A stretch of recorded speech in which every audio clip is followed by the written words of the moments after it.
deep breath to ground myself, and maybe you want to breathe with me. Deep breath. Let's take 3 of them.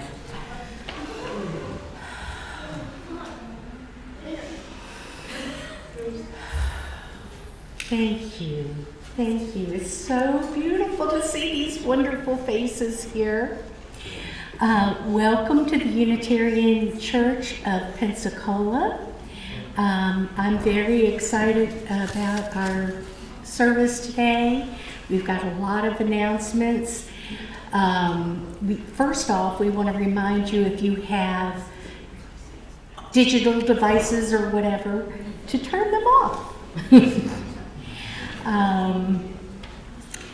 And my glasses aren't that good, so I am telling all of you that are new here, we really appreciate you being here.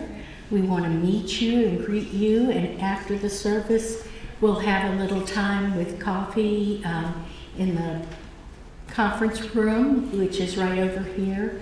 So please stick around, have something sweet to eat, and give us a chance to get to know you and you to get to know us. Did I introduce myself? No. I didn't. Hi, I'm Penny Featherstone. It's so nice to be here. I'm breathing again. For those of you that have been here the past couple of weeks, you probably know that this is the last day of our pledge drive. We've had a lot of fun celebrating 60 years of the Beatles, and we have had a lot of fun getting ready and sharing this. Anyhow, today is the last day of the pledge drive, and so we have a little public announcement, whatever that is. Okay. Timmy makes his first pledge. A public service announcement from your UUCP finance team. This is Timmy. Timmy has been attending the Unitarian Universalist Church of Pensacola, and he loves his church. He loves the building. He loves the landscaping, the staff, the new hymnals, air conditioning in the summer, and heat in for a week or 2 anyway.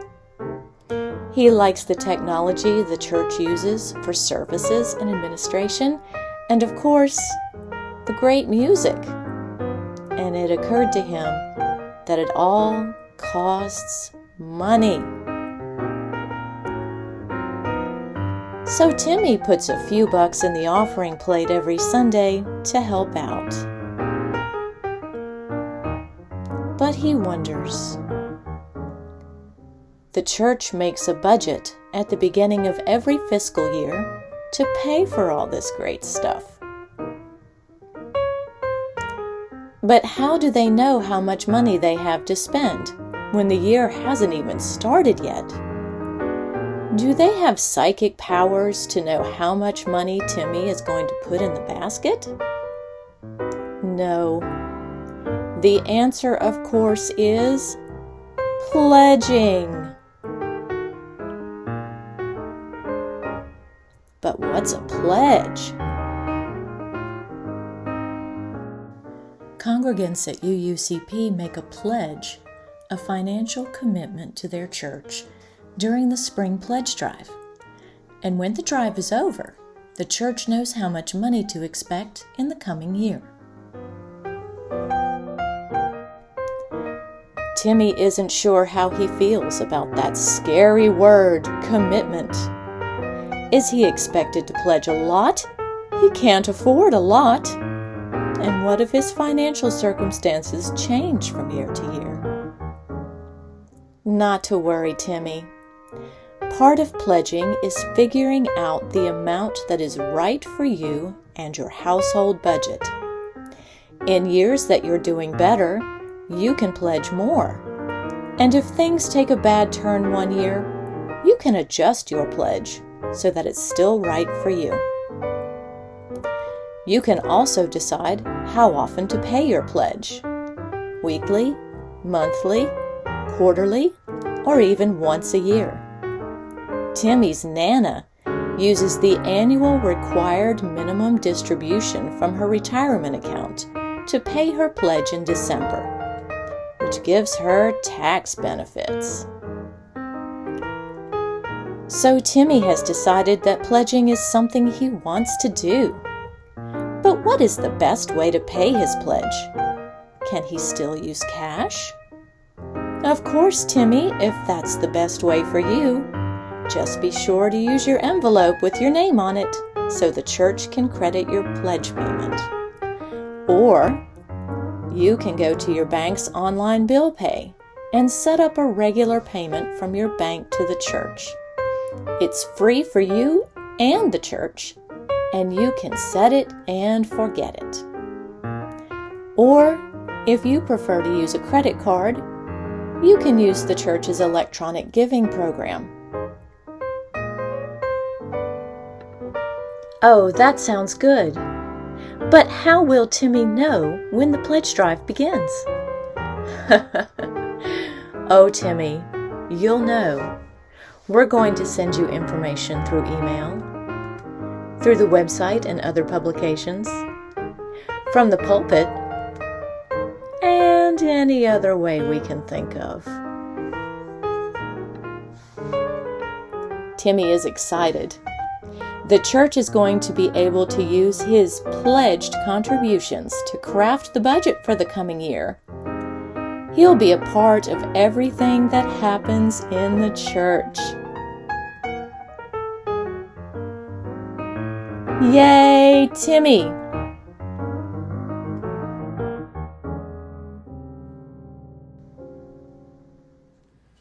Right, I'm Laura King, and Laura Winterberg suggested I write you some words because, as you may know, or you may not know, the theme for our pledge time this year was the Beatles, and our church is 65 years old. So there was a song, and we could have done this last year, but we didn't. So we've written some different words, and they'll be up there on the screen for you, and on a piece of paper if you want to take them home. This song is from the point of view of the church. Here is your church speaking.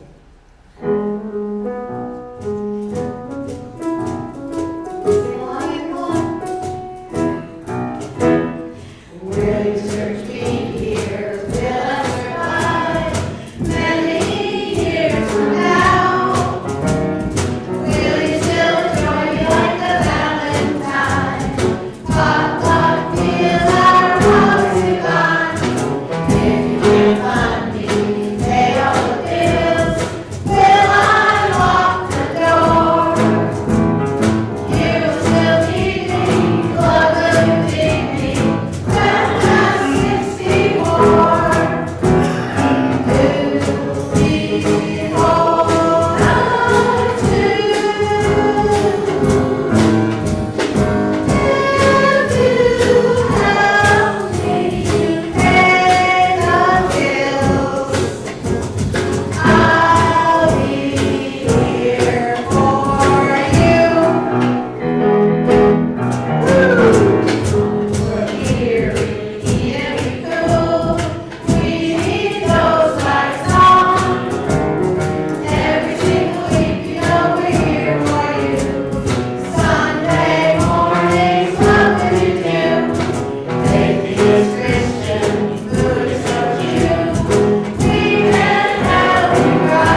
was too cute not to listen to again. Thanks, Laura. And thanks to everybody that played a part in this year's budget drive. You know me, I'm Laura Winberg. This is the third week. This is the final day of our pledge drive for the next pledge year. Watch the light, the next month's light, and I'll get the names of everybody and appropriate thank yous there. There's a lot of moving parts to do this and a lot of people to thank. So let me tell you what's going to happen next and tell you what happens next from 2 points of view. One, the finance team. That group, after a couple later on in the week, will crunch the numbers based on the pledges that we've received. What we'll do then is we'll do some follow-up with some people who are members who we haven't heard from. Do they have a question? How can we help them? So we'll do some follow-up, we'll crunch the numbers, then the finance team, more narrowly, Treasurer Bradley and myself and maybe a few others, will see just how we can make those numbers work. Pay the lights, pay the insurance, pay the staff, pay for batteries for microphones. Do we have enough to do what we want to do? And we may have to refine that budget a little bit. It's not unusual at this time of year to refine it for this budget that begins 1 July.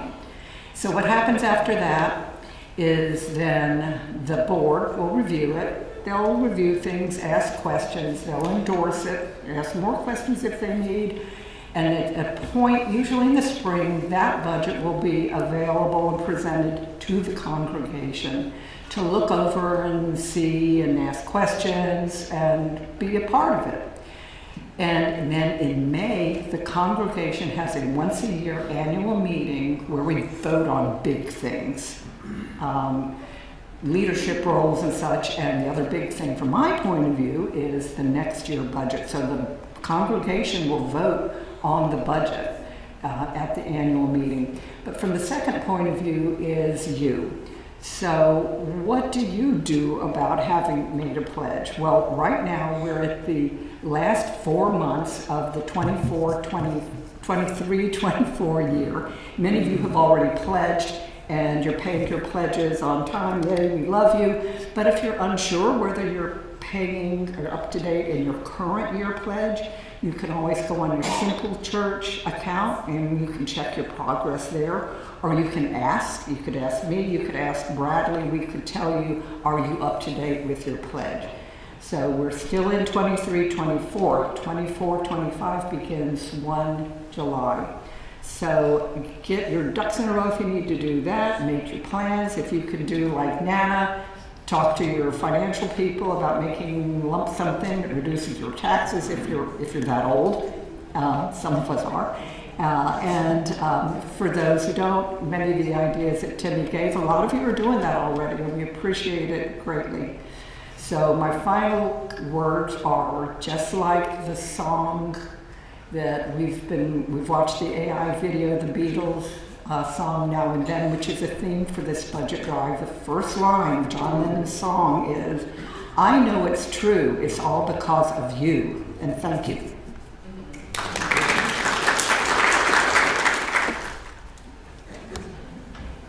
Go in between. Okay, I'll lift my voice so that everyone can hear me. I think you're doing great. All right. Everyone, this is Derail Holcomb, and we're very glad to have him as our speaker today. We come to this time, this place, To rediscover the wondrous gift of free religious community. to renew our faith in the holiness, goodness, and beauty of life. To reaffirm the way of the open mind and full heart. To kindle the flame of memory and hope and To reclaim the vision of an earth made fair with all her people one.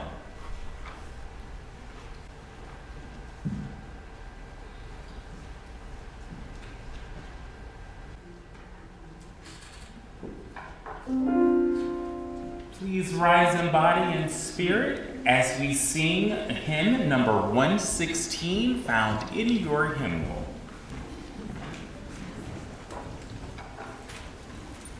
So it's a call and response. Okay. I'm on my way. I'm on my way to the freedom land. To the freedom land. I'm on my way. I'm on my way to the freedom land. To the freedom land. I'm on my way. I'm on my way to the freedom land. To the freedom land. I'm on my way. I'm on my way. I'm on my way.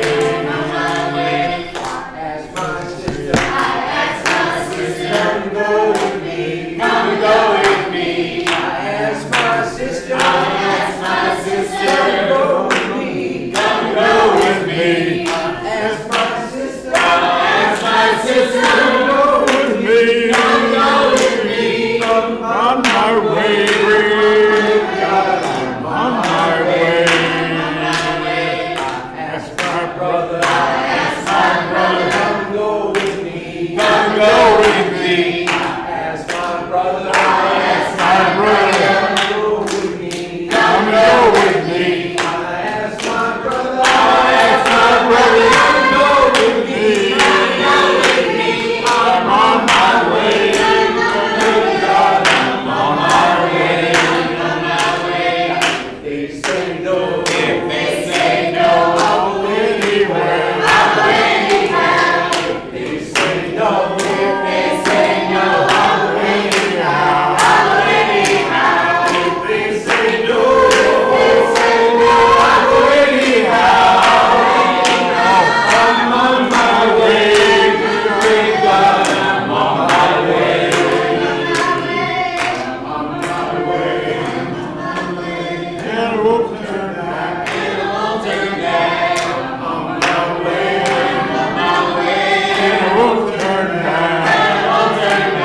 And remain standing for our covenant.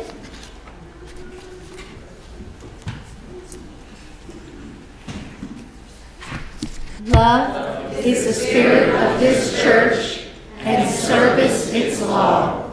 This is our covenant, to love together in peace, to seek the truth in love, and to help one another.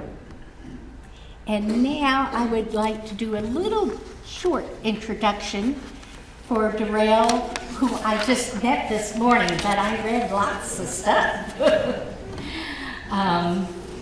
Derail Holcomb is a UU Intern Minister with the Frederick, Maryland congregation.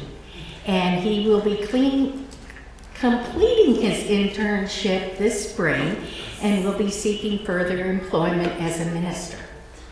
His faith development started at age 12 in the Pentecostal Baptist Church and has taken many twists and turns, including being ordained in 2009.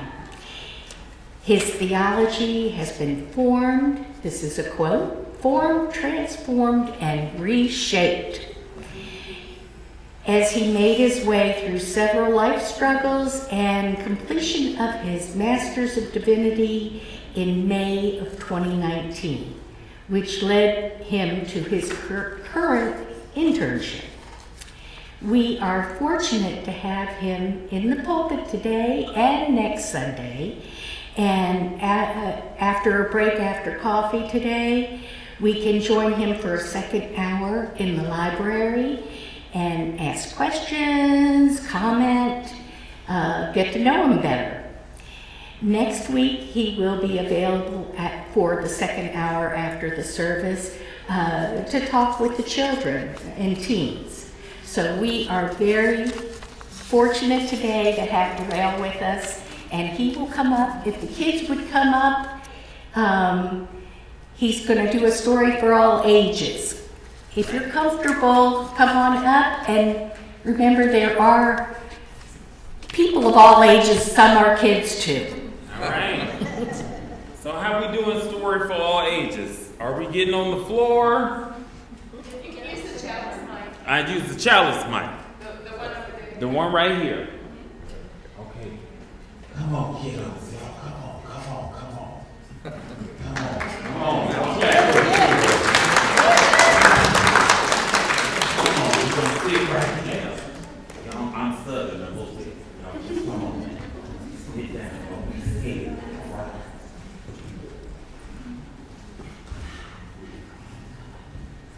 All right. So this is a story regarding Kofi's inspiration. Now, Kofi loved to dance. Who likes to dance here? Me? Oh, do you like to dance?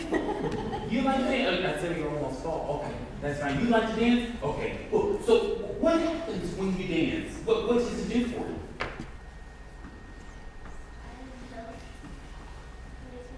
All right, it makes me feel good too. All right. Anybody else when you dance? Who likes to dance?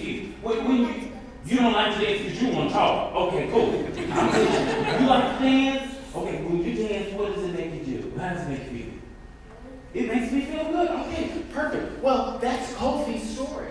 Kofi loved to dance, but Kofi was struggling because guess what? Kofi couldn't dance.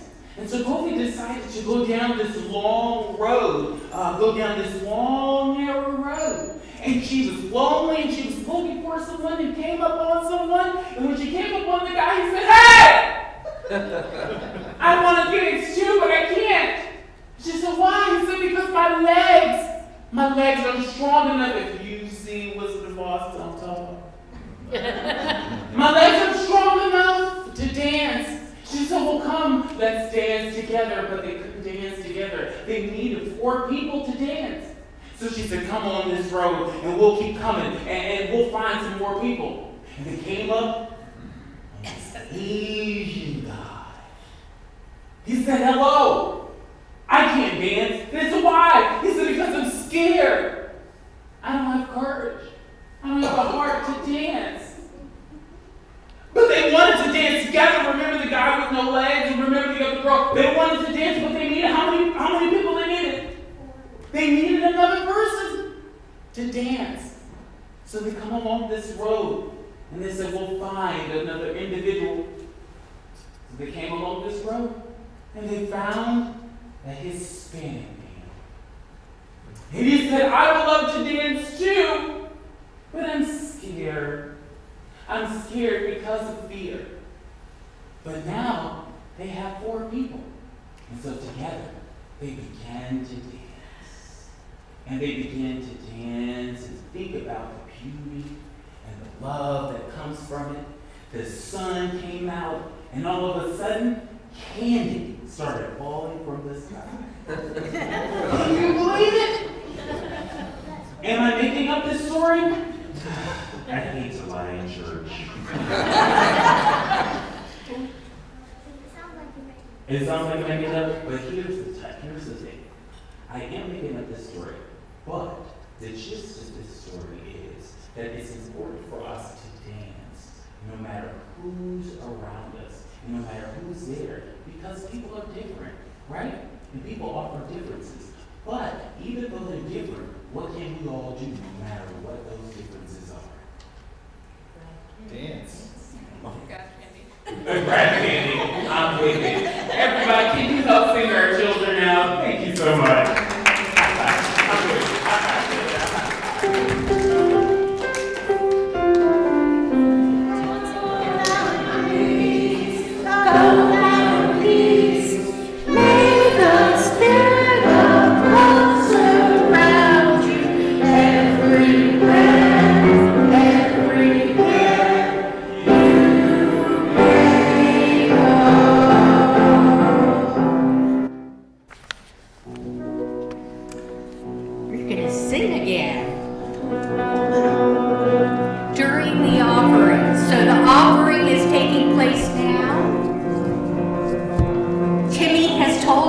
To do these things, listen to Timmy, and we'll sing while the baskets go around.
hear this reading with me by Maya Angelou. Poem entitled, Still I Rise. You may write me down in history with your bitter, twisted lies. May trod me in the very dirt, but still like the dust I rise. Does my sassiness upset you? Why are you beset with gloom? 'Cause I walk like I've got oil wells pumping in my own living room. Just like moons and like suns with the certainty of tides. Just like hopes springing high, still I rise. Did you want to see me broken? Yeah, they did. That's not a part of the poem. This governor, but whatever. Did you want to see me broken? Bowed head and lowered eyes, shoulders falling down like teardrops, weakened by my soulful cries. Does my hauntingness still offend you? Don't you take it awful hard? 'Cause I laugh like I got gold mines digging in my own backyard. You may shoot me with your words. You may cut me with your eyes. You may kill me with your hatefulness, but still like air, I rise. Does my sexiness offend you? Does it come as a surprise that I dance like I've got diamonds at the meetings of my thighs? Out of the husk of history's shame, I rise. Up from the past that rooted in pain, I rise. Rooted in pain, I rise. I'm a black ocean leaping and wide, welling and swelling. I bear in the tide, leaving behind nights of terror and fear. I rise into a daybreak that wondrously clear. I rise, bringing the gifts that my ancestors gave. I am the dreams and the hopes of the slave. I rise, family. I rise. Greetings to you.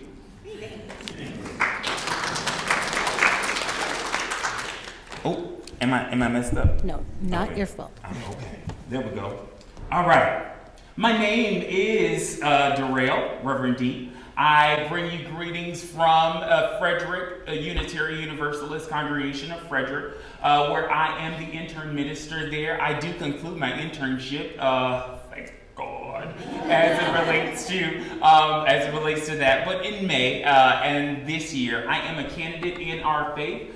Previously, I've been ordained Pentecostal and Baptist, even in the Episcopal denomination. But I found my home in the UU Church. And I'm super excited. I'm so glad to be here and be in the place where I can share the word of faith with you all today. For today's sermon, the struggle and triumph of Black history, overcoming adversity and faith. For today's sermon, we'll explore the rich history and struggles of the Black community and how faith has played a crucial role in overcoming past and present occurrences of adversity. We will delve in the stories of prominent figures in Black history who have faced immense challenges, struggles, and slavery, segregation, and discrimination, but have emerged as beacons of hope. By examining their journeys, we will draw parallels to the struggles we face in our lives and discover how faith can empower us today to overcome challenges and the struggles that we still see. So fasten your seatbelts. for this ride because this sermon will serve as a reminder of resilience, strength, and the triumph of Black people in the community and throughout history, highlighting the importance of faith and navigating faith's challenges.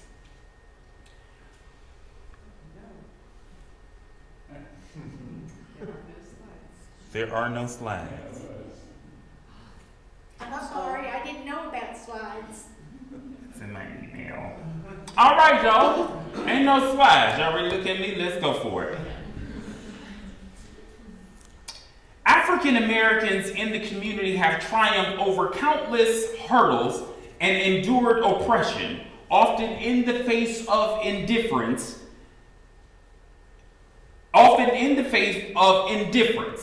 Martin Luther King, in his letter from Birmingham jail, called these people the white moderate, those who consider themselves on the margins of marginalized people, but remain silent. They remain silent because of policies and laws and support other presidential candidates that support hate. They support presidential candidates that support hate. They support presidential candidates that support hate. And then we call ourselves UU. Derail, that's not in your sermon notes. Keep going. The killing of George Floyd, May 25th in 2020, sparked a widespread outrage and protest against police brutality and racial injustice. Floyd, an unarmed Black man, died after a white police officer, Derail Holcomb, knelt on his neck for over 9 minutes during an arrest in Minneapolis, Minnesota.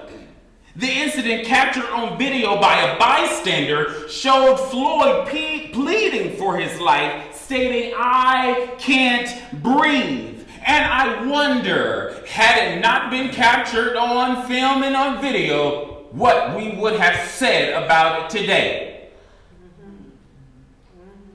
The trial of Chauvin and the 3 officers involved in Floyd's arrest brought renewed attention to the arrest and the urgent need for police reform and accountability.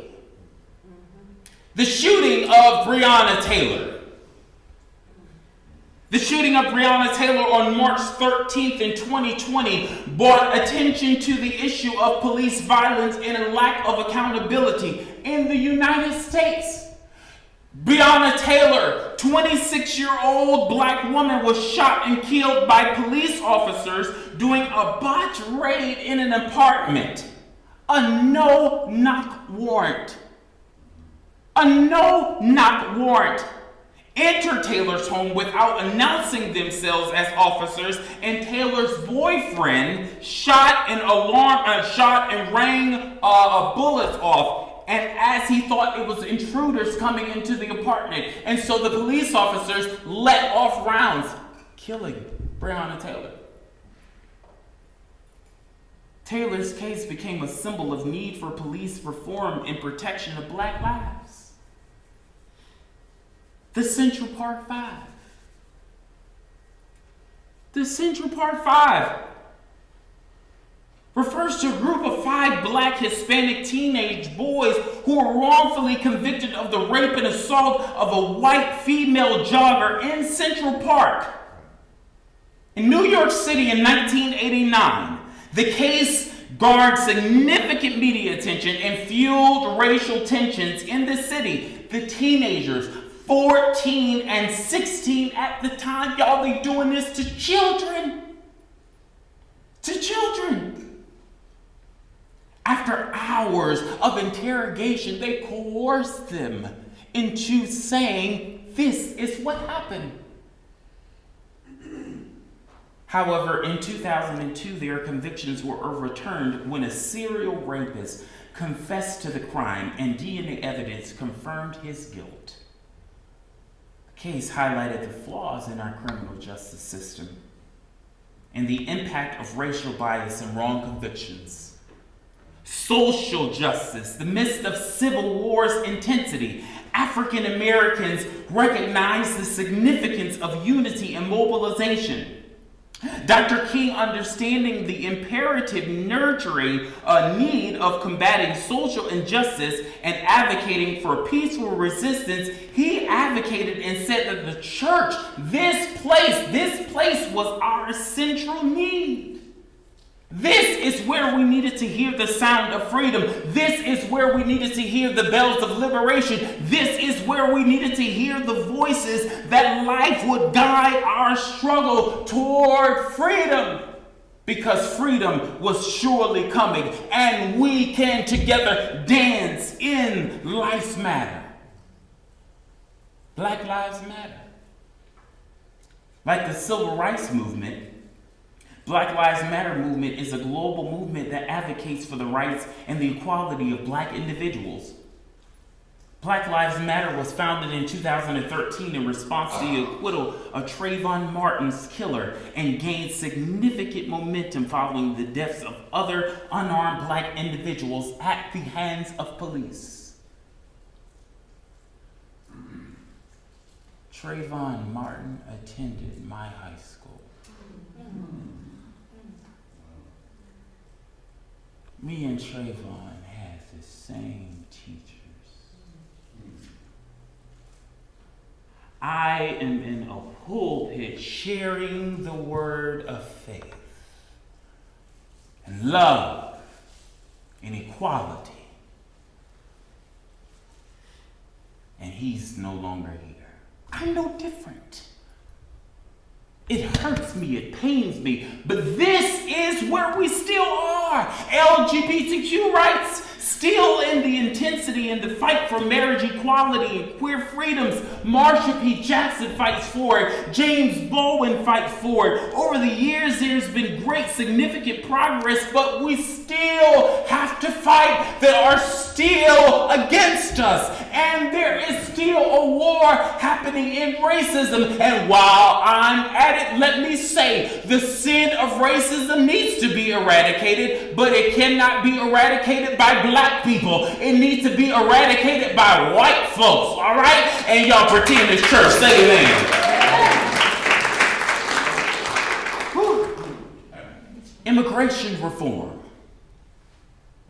refers to the process of making changes to immigration laws and policies in this country. It involves addressing the various aspects of immigration, environmental protection. Of course, Mother Earth should be pissed. Yes, she should be. Look how we're treating her. Mother Earth is fighting back. Police brutality, all the things that we're dealing with. Philando Castile, 32-year-old African-American man. Eric Garner. Tamir Rice.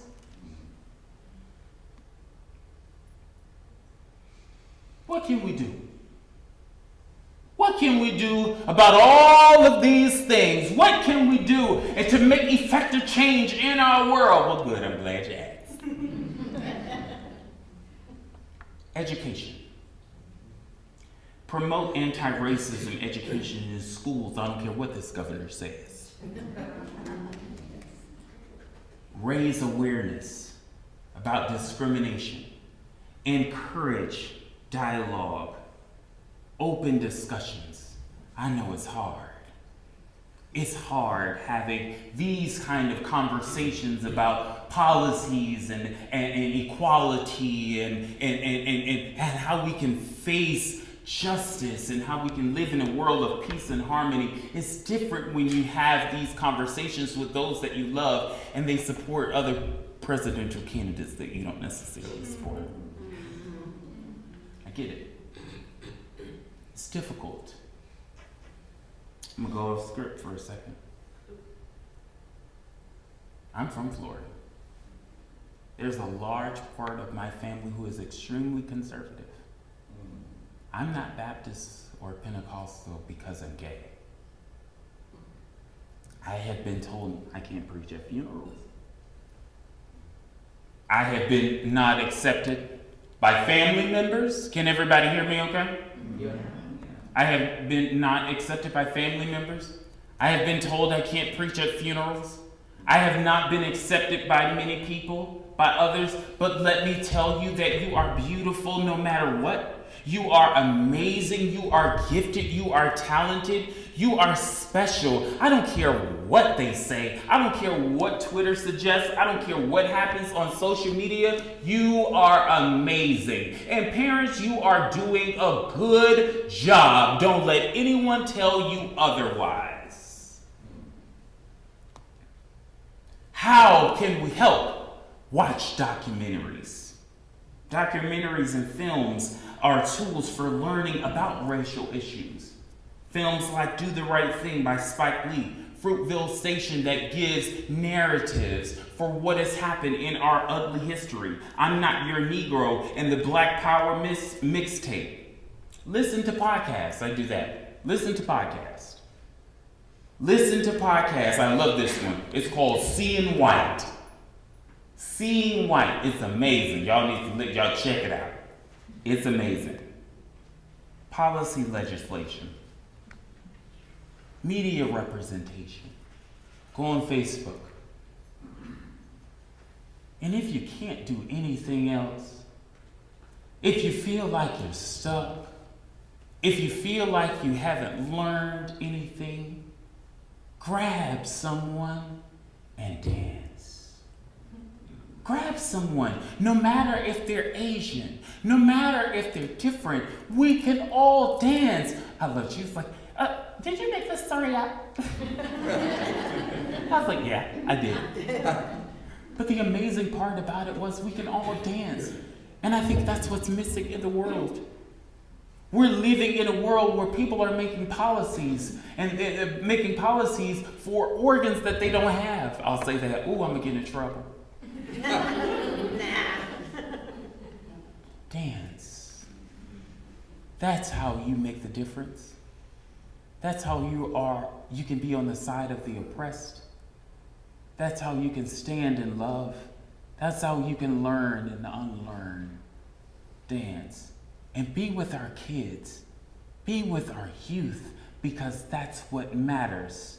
If we don't pour into our youth, then we fail in this generation.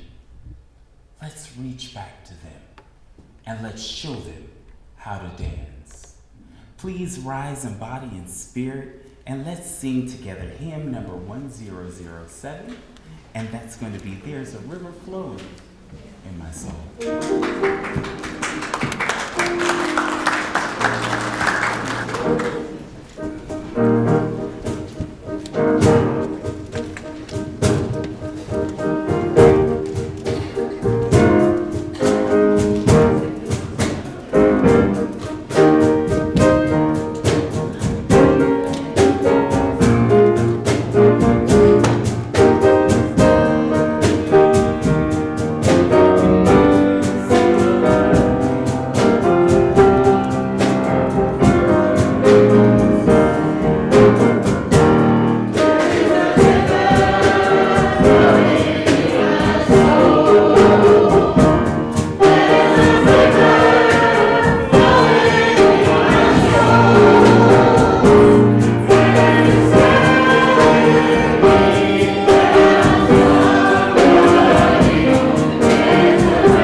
We extinguish this flame, but not the light of truth, the warmth of community, or the fire of commitment.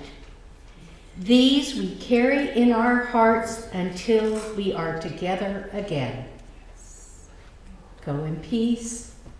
And I want to remind you that after you get a little coffee or whatever, Derail will be in the library for a little Q&A or whatever.